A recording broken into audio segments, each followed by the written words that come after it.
Olá a todos, meu nome é Leiliane, eu estou aqui com a Jaqueline, a Denise. Somos graduandas em enfermagem pela Faculdade UniBR de Botucatu. Hoje nós vamos abordar um tema muito sensível e também um tema muito especial, que é sobre transtornos alimentares. E para isso nós convidamos a Marina. A Marina, ela é nutricionista formada em nutrição pela Universidade do Sagrado Coração. Ela é mestra pelo programa de Fisiopatologia em Clínica Médica da Faculdade de Medicina de Botucatu e é doutoranda pelo mesmo programa. E é pós-graduada em Comportamento Alimentar pelo IPGS. Marina, nós temos dúvidas, temos muitas perguntas sobre essa doença, que muitas das vezes nós não conseguimos identificá-las, né, num primeiro momento, numa primeira consulta, tanto na parte nutricional, psicológica, até mesmo com um médico especialista. Então, assim, a nossa primeira pergunta para todos é: o que é um transtorno alimentar? Vamos lá, gente. Vou dar minha contribuição aqui. Então, vou dar um aspecto geral, né, e focar um pouquinho mais na nutrição, que é a minha área, mas acho que dá para contribuir com vocês. Então, falando sobre o que é um transtorno alimentar, ele é um transtorno mental grave que acomete qualquer tipo de pessoa. Então, assim, inicialmente entendia-se que apenas mulheres tinham esses transtornos, mulheres geralmente mais jovens, mas hoje a gente vê que, devido à globalização, à questão do aspecto social, das mídias, que esses transtornos eles estão acometendo qualquer tipo de pessoa, inclusive em relação a gênero. Então, qualquer pessoa é vulnerável a ter, né? Falando nesse sentido de sexo e gênero.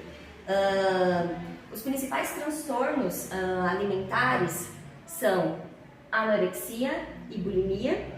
E hoje a gente tem tratado também sobre o transtorno de compulsão alimentar, tá? Então, falando já posso ir abordando o que é cada um, né? Então tá bom. Aí, se vocês forem tendo dúvidas, pode me interromper, tá bom? A anorexia, então, ele é um transtorno relacionado a diminuição de ingestão alimentar, então uma regulação ali de ingestão alimentar. Então é uma pessoa que vai evitar comer, tá? Então vai comer o mínimo. Dentro do diagnóstico isso é considerado, então é uma pessoa que vai fazer uma restrição calórica severa, e aí ela vai poder, associado a isso, se purgar. Então tem um método purgativo. O que é esse método purgativo? Então fazer uma compensação. Então se ela decidiu comer uma folha de alface, ela vai tomar diurético, ela vai tomar laxante, ela vai fazer um excesso de atividade de exercício físico para compensar aquela refeição pontual que ela teve, né? A gente nem consegue considerar como refeição, né? Então aí tem essa questão da purgação. E aí é uma pessoa que vai ter um controle severo do peso, de ganho de peso. Então ela tem a todo momento, ela sabe as gramas que ela, né, o quilo e grama exatamente. Então a gente tem uma variação de peso durante o dia, é comum isso, mas na cabeça dessa pessoa isso não faz sentido. Então se ela pesou de manhã, estava com 56 quilos e 100 e à tarde 56 quilos e 200, ela vai querer compensar isso. Ela vai entender que ela engordou e que ela vai compensar fazendo um jejum, ela vai compensar um exercício, tomando laxante para conseguir evacuar e ficar mais leve. Enfim, ela vai tentar aí métodos de voltar àquele peso que ela estava. Associado a isso, eu acho que a anorexia é mais nesse aspecto mesmo. Aí, associado a isso, tem a questão de imagem corporal. Então, a imagem corporal influencia bastante. Então, ela tem uma visão distorcida da sua imagem, tá? Não sei se vocês já viram uma foto clássica de anorexia, que é uma mulher ou um homem em frente ao espelho. Sim, sim. Então, que a pessoa tá super magra, né, na realidade. E a moça enxerga assim. Deixa eu falar uma coisa pra você, Marina. A pessoa que sofre de anorexia, o peso dela acaba sendo inferior ao desejável certo, saudável. Ele seria totalmente abaixo do normal? O estereótipo comum da gente encontrar é uma pessoa bem emagrecida, tá? A anorexia, a gente tem essa característica de um corpo magro, porque é uma pessoa que busca esse corpo magro, tá? É uma questão de falta de nutrientes, inclusive, né? É uma desnutrição. Desnutrição seria uma desnutrição severa, assim? Dependendo do estágio, sim. E ela não enxerga dessa maneira, né? Ela acaba vendo então como se ela estivesse gorda, como se ela estivesse fora dos padrões, né? Sim. E aí o que reforça, né? Ela busca mecanismos para reforçar isso. Então, quando ela consegue perder as 100 gramas que ela desejava, ela vibra. Entendeu? A pessoa ela tem um prazer nisso. Então, é um transtorno mental grave mesmo. É totalmente distorcido. Certo. E Marina, quando você pega um paciente com esse grau de anorexia, é muito difícil você conseguir colocar na cabeça dela que ela precisa comer nutrientes, que ela precisa, ou a alimentação dela mudar completamente, que ela não precisa daquele excesso de exercício físico. Sim, muito difícil. Primeiro, começa por questão de, muitas vezes, a paciente ela não quer mudar. Então, muitas vezes, é o círculo ali, as pessoas que estão ao redor dela que percebem. E ela não enxerga. Exato. Geralmente, quem chega até o profissional não é a própria pessoa. A família. É a família ou as pessoas que estão próximas, amigos, né? Porque família, ela é muito importante. Mas, às vezes, o gatilho para o transtorno é a própria família. Entendi. Tá? Então, acontece de, muitas vezes, a família agravar um problema. Então, pode ser que amigos percebam, então vamos pensar principalmente em questão de adolescentes, jovens que estão entrando ali na faculdade. Acontece de ter, às vezes, alguma amizade que fala, eu acho que ela está apresentando algum comportamento estranho, e aí essa pessoa acaba tentando ajudar a amiga, né? Então, pode ser familiar ou pessoas próximas. Marina, e as redes sociais, como que elas influenciam nisso? A imagem do corpo? Tem grande influência porque a gente, desde sempre, prega, né? Desde sempre não, mas já há muitos anos, então a gente vem de uma transição.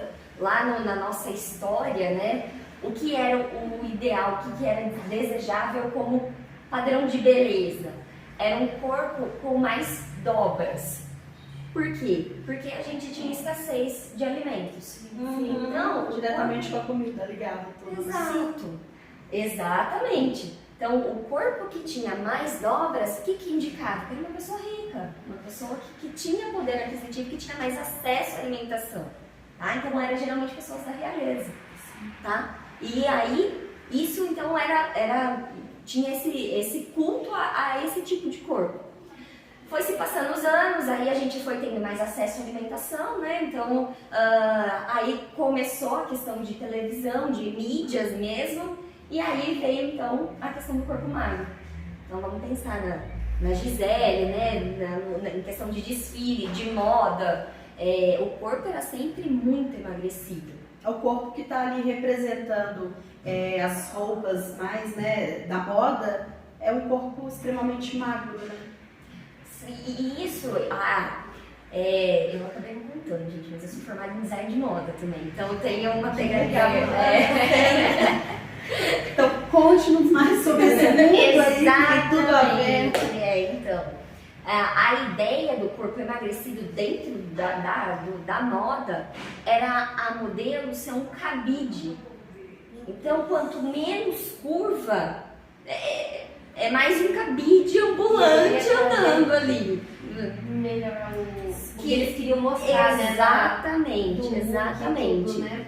E isso foi se perpetuando, né? Isso foi se disseminando para novelas, para filmes, enfim. E aí isso gera influência, né? Em todas nós, na verdade. Como né? até hoje, né? Que essas redes sociais como o TikTok aparecem aquelas influencers magras e todo mundo quer seguir aquilo. E hoje o que é o mais grave? Porque o que é mais grave é que a gente tem a questão de Photoshop, Sim, então hoje é um corpo exatamente. totalmente mexido. E dinheiro também, E né? as pessoas não acabam enxergando isso, né? Que na vida real a pessoa não é daquela Não é maneira, daquela maneira. só que elas querem ser daquela maneira que nem a pessoa própria é, né? Ela não consegue hoje em dia gravar um vídeo sem aparecer, colocar um filtro, né? Sim. Deixa eu te perguntar uma outra coisa, Marina. A respeito de hoje as mulheres gestantes, tudo. Tem muito caso de gestante que acaba depois de um parto entrando nesse grau de anorexia porque ela se sente um pouquinho, nossa, eu ganhei uns quilos a mais pós-gestação, preciso perder porque vi que aquela influência ela está magrinha uma semana depois e ela acaba sobrecarregando a mente dela, não. Ou até mesmo do marido, né? De Sim. não querer mais e largar e ela ficar sozinha com a criança. Tem tudo Exatamente. isso. Eu entendo assim, né, gente? Como vocês mesmos, como é denominado? Influencer. A pessoa é influencer. Ela tá ali pra influenciar a vida da outra pessoa. Então ela consegue. Consegue. E em questão de gestação, a gente percebe algumas mães gestantes já preocupadas durante a gestação. Então, com medo de ganhar peso, quer ganhar o mínimo possível. E a gente tem margem de ganho de peso, dependendo do estado nutricional em que essa mulher engravidou. Então, a gente tem que deixar muito claro essas margens de ganho de peso. E se for uma mulher que tem uma tendência a ter um transtorno, né, alimentar, a gente tem que ir trabalhando devagar, aí a gente trabalha a fala, né, então a gente tem que ter todo esse cuidado. É uma psicologia mesmo, é uma psicologia aplicada ali na nutrição.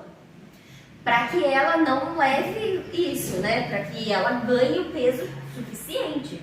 Então é explicar por A mais B que esse ganho de peso não vai prejudicar e que depois vai demorar um pouquinho, mas o corpo dela, de certa forma, vai aí voltar, né? Não exatamente ao que era, mas vai reestabelecer um novo padrão, sem que ela fique com um excesso de peso, né? Até mesmo preparando essa mulher para quê?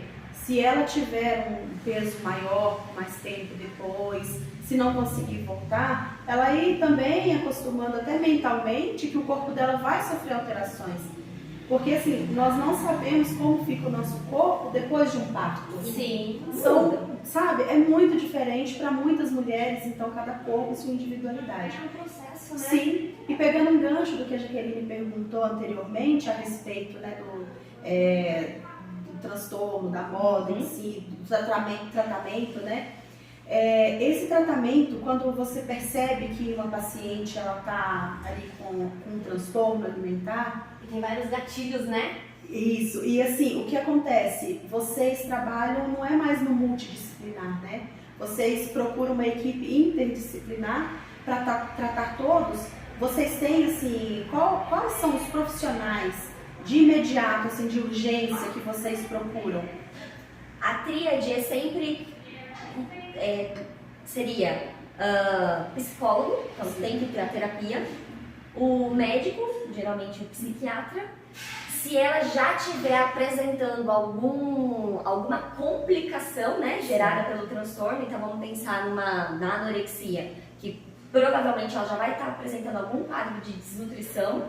Então aí a gente vai ter que procurar outros médicos relacionados à especialidade. Então está apresentando desnutrição, então ela está anêmica, né? Ou ela está com algum problema em relação a gastrointestinal, parte de constipação e tal. Então daí a gente vai buscando as especialidades de acordo com assim, os sintomas que ela tem apresentado, as complicações, na verdade, que ela está apresentando devido ao transtorno. Então aí a gente trata essas consequências, né? Mas assim, e o nutricionista? Então assim, a princípio, nutricionista, psiquiatra, médico e psicólogo. O médico tem uma especialidade, um endócrino, um gastro, um clínico, geralmente é qual, assim? Porque a gente tem que falar também a nível SUS, né? Não dá pra gente falar apenas aqui no particular ou uma pessoa, porque nem sempre a pessoa tem o poder aquisitivo para poder buscar essas especialidades, né? Então, assim, a nível do Sistema Único de Saúde, nutricionista, que a gente sabe que tem na maioria das unidades básicas, um terapeuta, um psicólogo também, Nutrólogo não seria o caso? Só se fosse... Sim, dentro aqui do próprio hospital, os nutrólogos Tem eles nutrólogos. acabam atuando também às vezes nem não tão ativamente, mas sim, pode ser. E o médico é nesse sentido mesmo, em relação a tratar as complicações. Então, se ela está tendo uma complicação endócrina, então ela já chegou a nível de ter a amenorreia, é uma mulher que já não menstrua mais. Então, são fatores endócrinos, Nossa, não hormonais. sabia que tinha... Tem vários quesitos, né? Vários fatores, né? Que a gente acha que é uma coisa só simples. Ela tá só tomando medicamento, se punindo, mas não, né? Ela pode mexer com várias coisas do corpo dela mesmo, né? Que não é só emagrecer, né? Várias coisas vai sendo... Todo o sistema, né? Isso. Quando a gente tem isso. Exatamente, é isso mesmo. Quando a gente tem um quadro de desnutrição, o corpo ele se adapta para trabalhar do jeito que é possível. Ele vai tentando homeostase, no caso. Isso. E aí ele vai vai dando bradicardia, hipotensão. É um corpo que vai Enfraquecendo. se enfraquecendo. Então, assim, ele pode ter uma resposta adaptativa, geralmente ele tem uma resposta adaptativa, então essa pessoa consegue levantar, escovar seu dente, viver, né? Sim. Mas a gente não vê longevidade. Então, porque é um corpo, vamos pensar ali da questão de fome mesmo, né? Sim. Então, a desnutrição por fome, pensar nas pessoas que passam fome, é aquele corpo emagrecido. É a mesma situação, só que é provocada por um transtorno mental, tá? Então, o corpo, na fisiologia, ele vai trabalhar da mesma forma. Ele se adapta e aí vai tendo alteração de todos os sistemas. Mari, eu tenho uma dúvida referente, você falou do terceiro transtorno, né, que é a compulsão alimentar e a bulimia. Qual a diferença entre esses dois transtornos? Então, vamos lá, vamos começar a falar desses dois. Aí, então, a bulimia, ela geralmente... ela é um pouco mais difícil de diagnosticar. Por quê? Porque geralmente a pessoa não é tão emagrecida. A pessoa ela tem esse problema com a imagem corporal, ela não quer ser uma pessoa com muita dobra, mas ela não busca esse emagrecimento excessivo. Ela vê uma imagem distorcida também, então na hora que ela se olha, ela vê que ela tá um pouco acima do peso, ela tem aquela briga, sabe? Aquela sensação de entrar, olhar no espelho e ficar puxando dobra e ela tem De inchada. A famosa insatisfação com o excesso. Sim, existe isso. Só que ela não busca então esse ficar o real pele e osso, né? sim. Então isso ela fica misturada com as outras pessoas. Então isso dificulta um pouco o diagnóstico. Mas o que uma pessoa com bulimia o que caracteriza, né, uma pessoa com bulimia? Então ela tem sempre compulsão alimentar. Então o que a gente define como compulsão alimentar? Um excesso de consumo de alimentos num determinado período. Então assim, num prazo, vou dar um exemplo para vocês. Num prazo de 2 horas, a pessoa chega a comer 8.000 calorias. Então assim, são quadros graves, gente, da pessoa começar a comer. Por exemplo, tenho pão, uma rosca doce disponível aqui. Então ela começa a comer isso. Vai comendo. E aí ela acaba de comer isso, comer os dois inteiros, e aí ela acaba de comer isso e ela ainda tá naquele episódio de compulsão. É uma coisa que vira meio animal, uma coisa mais animal, instintiva. Ela já saciou a fome dela, só que ela quer. Só que ela tá Vai ver o naquele final. comportamento de que ela não, na verdade, ela não tá nem pensando em fome. Ela não tá nem pensando em fome. Ela não saciou a questão mental dela, né? Então ela já teve casos da pessoa chegar a pegar um frango cru e comer. Então é nesse nível, tá? Enquanto com a anorexia a pessoa evita de quase comer, na bulimia então ela acaba querendo se saciar, sendo que não está nem com fome. É aquele momento que dá aquela vontade e ela acaba nem pensando na proporção que ela acaba comendo, né, na quantidade. É uma ansiedade excessiva ali, é uma questão emocional muito forte que vem na pessoa e ela descontrola mesmo. Tem uma compulsão alimentar, é um descontrole alimentar. E aí geralmente é num período determinado, né? E aí, a bulimia ela já vai vir associada ao método purgativo. Então, qual que é o mais comum? O vômito. Então, ela vem e aí regurgita tudo aquilo que ela comeu. É uma maneira dela não absorver os nutrientes, a caloria, né, ingerida. Entendi. No caso da bulimia, é assim, estou falando baseado em algumas coisas que eu vi, assim. Você falou sobre as pessoas que pesam, né, que são temos anorexia pesam, né? No caso da pessoa bulímica, né, posso usar esse termo? Pode. Bulímica. No caso da pessoa bulímica, ela também entra na questão de pesar o próprio vômito, as fezes, até mesmo líquido secretado. Ela pesa também? Pode sim. A gente depende dos graus, não sei se fala graus, né? Mas depende do perfil daquela pessoa. Então, sim, a gente espera de tudo, falar bem a verdade, gente, de uma pessoa que está nesse quadro, né? Então a gente classifica como grave porque realmente é algo grave. Sim. Mas ela tem um desapego um pouco maior da questão do peso dela, entende? Então ela tem essa distorção da imagem corporal, mas ela não fica tão neurótica como uma anoréxica em relação à questão do ganho de peso. Na verdade, essa punição é porque ela sabe que ela excedeu na alimentação. Exatamente. E é por isso que ela faz isso, não porque ela quer ser magra. Equilíbrio. Ela busca o equilíbrio, fazendo a purgação. Comi, então agora eu venho, faço a purgação. Aí o clássico é o vômito, tá? Mas pode ser laxante também, pode ser o exercício físico, tudo, pode ser esses métodos. Então vai ter sempre compensar com o exagero de alguma coisa. Exato. Eu comi demais. É drástico. Sim, então assim, não tem tipo, é um 880. Isso. Comi demais, ou eu posso treinar demais, ou eu posso tomar laxante, ou então tem aquelas pessoas que se automedicam, né? Muito comum. Então, é comum. E a rotina da vida dela é desse jeito. Come e depois vai tentar... Geralmente elas escondem isso, né, das pessoas, então você não consegue, é bem o que você falou, né, a gente não consegue perceber, porque é tudo muito escondidinho. Então é quem tá bem próximo da pessoa que consegue perceber, assim, ainda de uma forma não tão fácil, assim, mas tem que ter uma proximidade para você conseguir fazer esse diagnóstico ou perceber alguma coisa, né, E aí, então, os episódios geralmente tem que ser uma vez, pra gente fechar diagnóstico, né? Uma vez por semana desse episódio de compulsão seguido de purgação. Aí, num período de 3 meses, fazendo isso, tá? Aí a gente já fecha diagnóstico para bulimia. E aí, a compulsão alimentar, o que muda? O episódio de compulsão é a mesma coisa, não tem essa compulsão alimentar, mas ele não purga.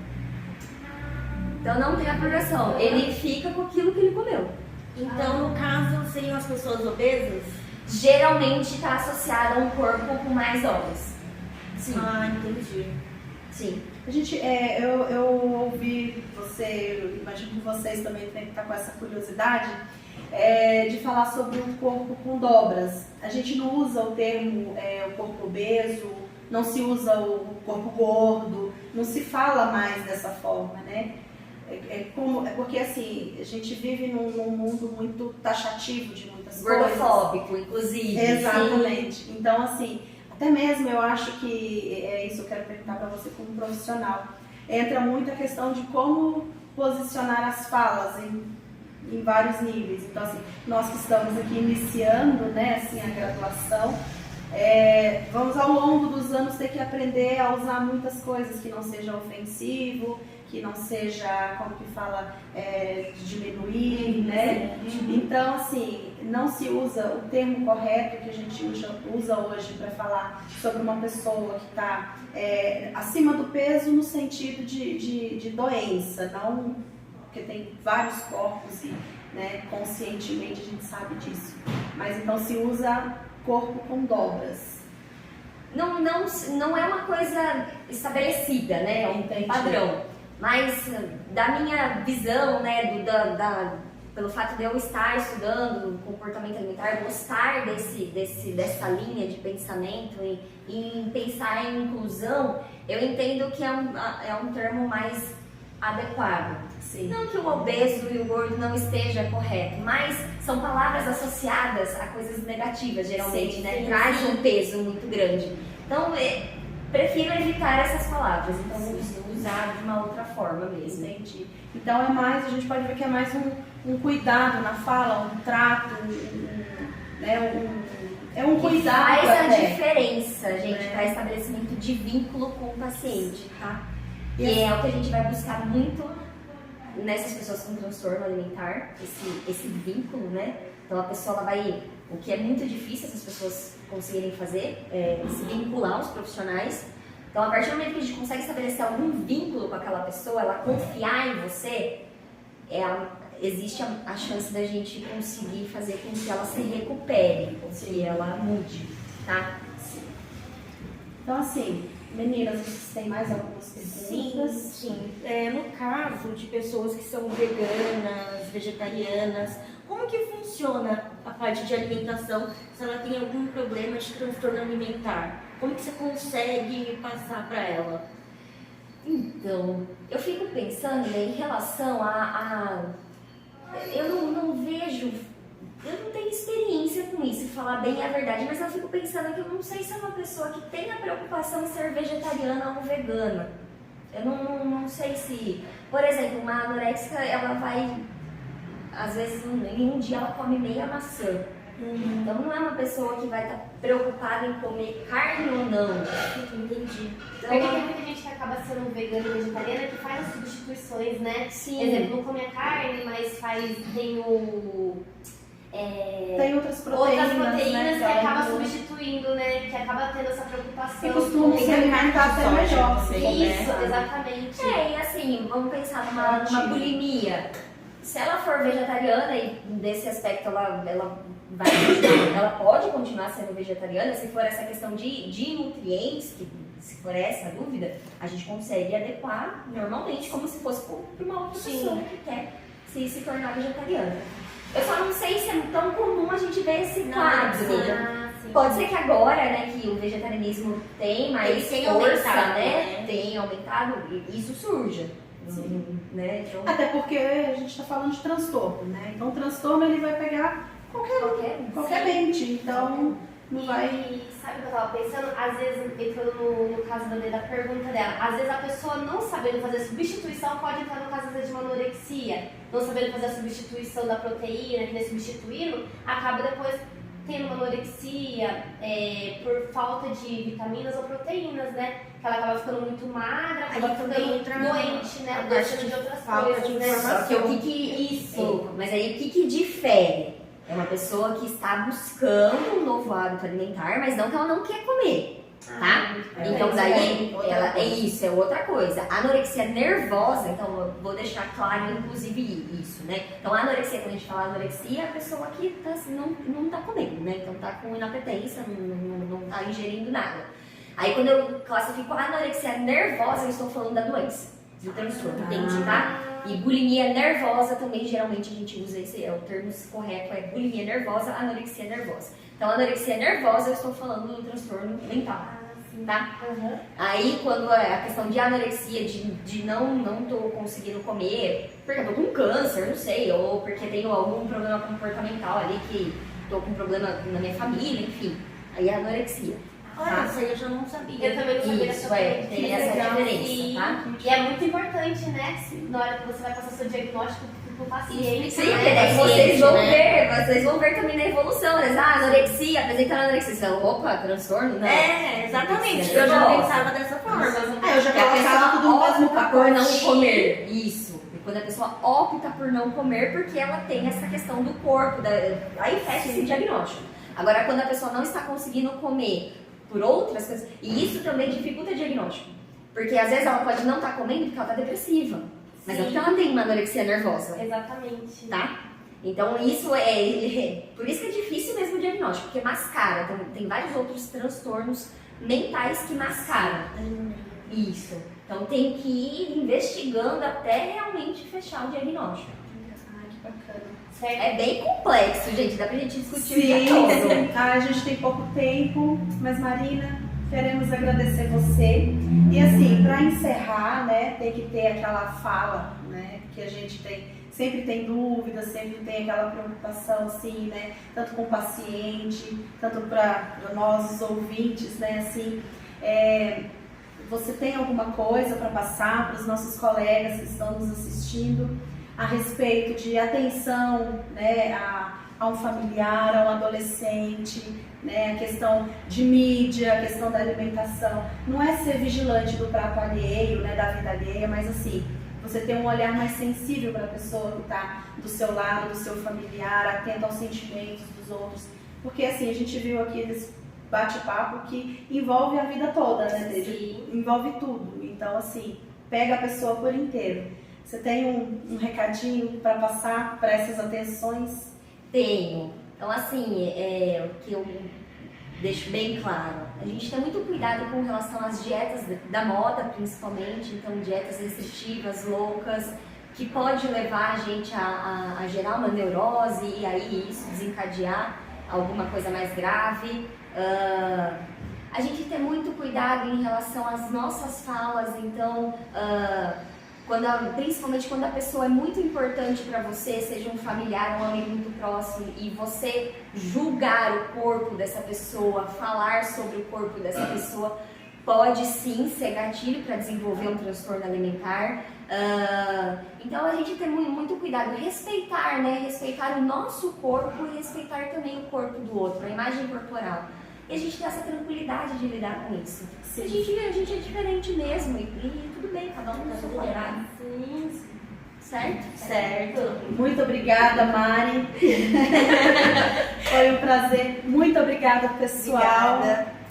E nos vemos em breve no próximo bate-papo. Obrigada.